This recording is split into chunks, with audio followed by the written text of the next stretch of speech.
दोस्तों नमस्कार। इन दिनों एक कोचिंग सेंटर बहुत सुर्खियों में है, फिटजी।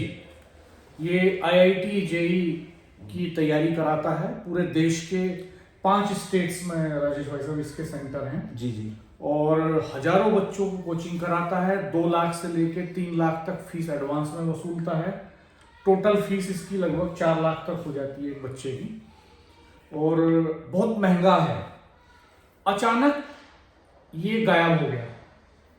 इसके टीचर्स चले गए, इसके सारे सेंटर्स बंद हो गए। अचानक बच्चों को कोई इन्फॉर्मेशन नहीं दी, पेरेंट्स को कोई इन्फॉर्मेशन नहीं दी।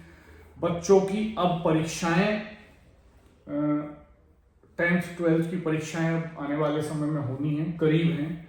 और आईआईटी की परीक्षा भी होनी है। ऐसे वक्त में ये अचानक गायब हो गए। एक मिडिल क्लास फैमिली जिसके 3-4 लाख रुपए बच्चे के करियर बनाने के लिए जिन्होंने दिए खून पसीने की कमाई, एक तो उनका पैसा चला गया, दूसरा उन्हें ये नहीं पता कि अब बच्चे क्या करें। बिल्कुल, कहाँ तैयारी करें, कैसे करें, आगे कैसे बढ़ें। एक तरह का बड़ा स्कैम हो गया ये। और दुख की बात यह है कि अब तक कोई बड़ी कार्रवाई इस मामले में इसके ओनर के खिलाफ नहीं हुई। कई जगह तो एफआईआर तक भी नहीं की पुलिस ने। और इसके जो मालिक हैं वो खुद आईआईटीएन थे।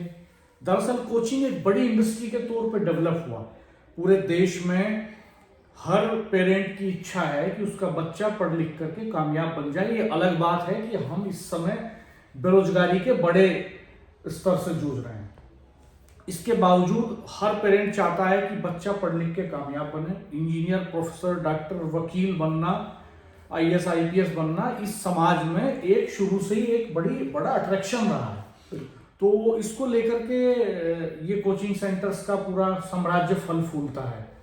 और हमने देखा कोटा में लगातार कोचिंग सेंटर्स की जो हालत है, जिस तरह से बच्चे सुसाइड कर रहे हैं, तो बच्चों के ऊपर एक साइकोलॉजिकल प्रेशर भी है, पेरेंट्स के ऊपर आर्थिक बोझ है जबरदस्त। और ऐसे में ये गायब हो गए बिल्कुल अचानक से। तो पूरा किस्सा क्या है राजेश भाई साहब, हम चाहेंगे कि आप थोड़ा डिटेल में बताएं। कितने इसके सेंटर चलते हैं, कहाँ कितने बच्चे थे, और किस तरह की चीजें अब चल रही हैं इसमें। डॉक्टर साहब, ये जो फिटजी है, एक तो इसमें लोगों को विश्वास हो गया था कि भाई अगर आईआईटी की परीक्षा क्वालिफाई करनी है तो फिटजी में अगर ट्रेनिंग करोगे तो वहाँ बहुत ज्यादा बच्चे को जो है बच्चा प्रिपेयर हो जाएगा, बिल्कुल कंपटीशन बीट कर सकता है। बिल्कुल, क्योंकि वहाँ तैयारी ऐसी होती थी। लेकिन ये जो अचानक गायब हुआ, इसमें तो हजारों बच्चों के एकदम जीवन से खिलवाड़ है। सबसे बड़ी बात है कि जो लोग उसकी फीस नहीं दे सकते थे, लोगों की ये उम्मीद होती है कि भाई बच्चा कामयाब हो जाएगा, आईआईटी क्वालिफाई कर लेगा तो पैसे कर देंगे। आप बताइए, 3 से 4 लाख रुपए एडवांस में लेते थे वो सबसे।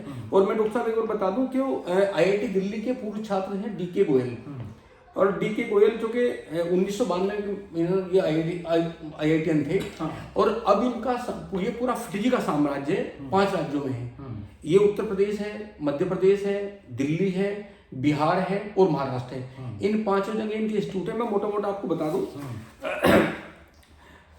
ये डॉक्टर साहब, अगर मैं दिल्ली की बात करूं तो लक्ष्मी नगर है और दिल्ली के बॉर्डर पे है। ये तो वहां बड़े सेंटर, 3 सेंटर दिल्ली में है। अगर मैं उत्तर प्रदेश की बात करूं तो बनारस, गाजियाबाद, मेरठ में बड़े सेंटर रहती है। और अगर महाराष्ट्र में पुणे, पिपली और चिचवंड एक शहर है, वहां महाराष्ट्र में इनके 3 बड़े सेंटर हैं। मध्य प्रदेश में भोपाल, इंदौर में इनके बड़े सेंटर हैं। और बिहार में पटना में बड़ा सेंटर है। अगर मैं छात्रों की बात करूं जो इस समय है, जो नए सेशन वाले, तो मेरठ में इस समय 400 छात्रों के फीस जमा है, एडमिशन हुए हैं। नोएडा में 2000 छात्रों के हुए हैं। भोपाल में 700 छात्रों के हुए हैं। पटना में 200 छात्रों के हुए हैं। दिल्ली में भी लगभग 1800 छात्रों के हैं। ऐसे अलग अलग स्टेट में अलग अलग है। महाराष्ट्र में बड़ी संख्या में है।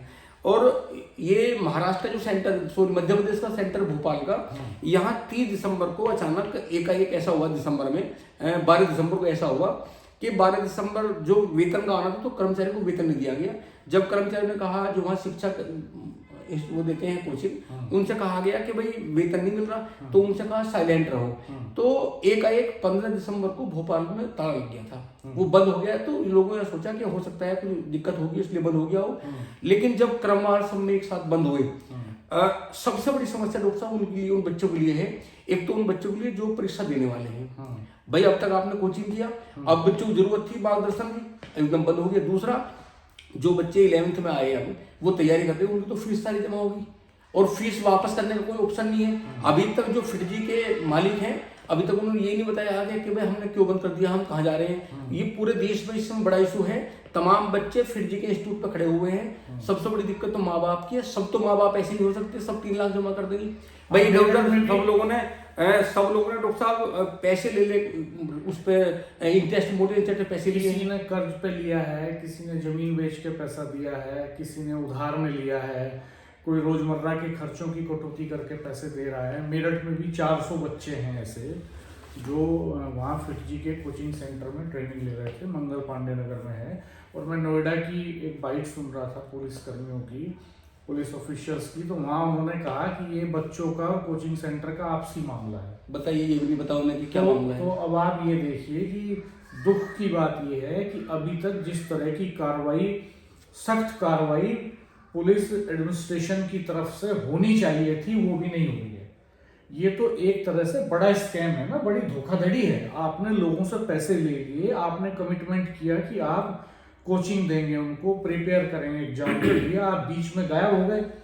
आप पैसे लेकर तो भागे ही, पैसे के अलावा आपने जो पूरा करियर है, जो पूरा भविष्य है उन बच्चों का, उसकी काउंटिंग कैसे होगी? वो तो वैल्यूलेस है।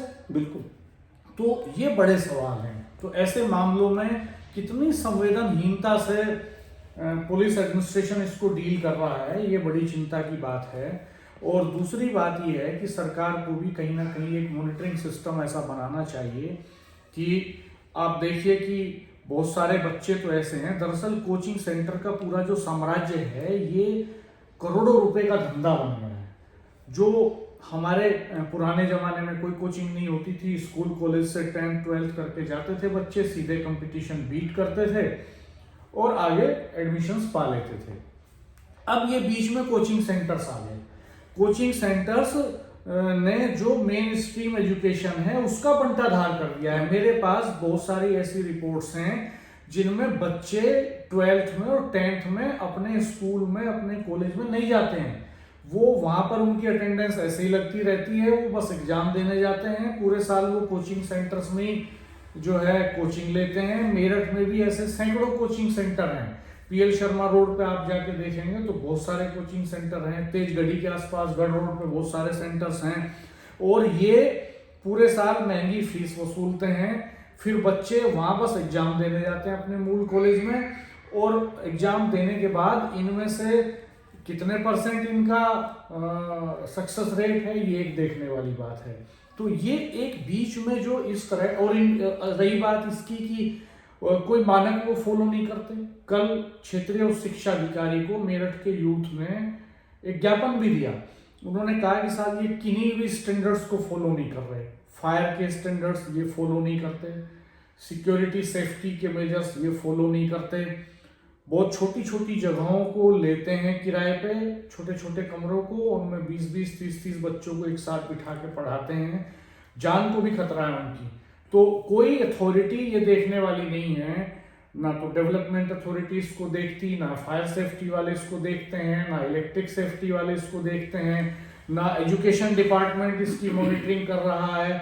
और पुलिस एडमिनिस्ट्रेशन भी ऐसे इंसिडेंट होने पर संवेदनहीन तरीके से पेश आ रहे हैं। तो कुल मिलाकर के अभिभावकों के साथ, बच्चों के भविष्य के साथ ये एक बड़ा खिलवाड़ है। डॉक्टर साहब देखो ना, मैं कल देख रहा था, कल मैं बहुत सारी मीडिया रिपोर्ट्स देख रहा था कि कल भोपाल में प्रदर्शन हुआ, कल दिल्ली में प्रदर्शन हुआ उनके ऑफिस के सामने, बनारस में प्रदर्शन हुआ और मेरठ में प्रदर्शन हुआ, नोएडा में प्रदर्शन हुआ। और मुझे लग रहा है वो जो लगातार जो उनके गार्जियन से जो आरोप लगा रहे हैं वो ही कह रहे हैं कि किसी भी कहीं भी कोई मुकदमा दर्ज नहीं हुआ अभी तक।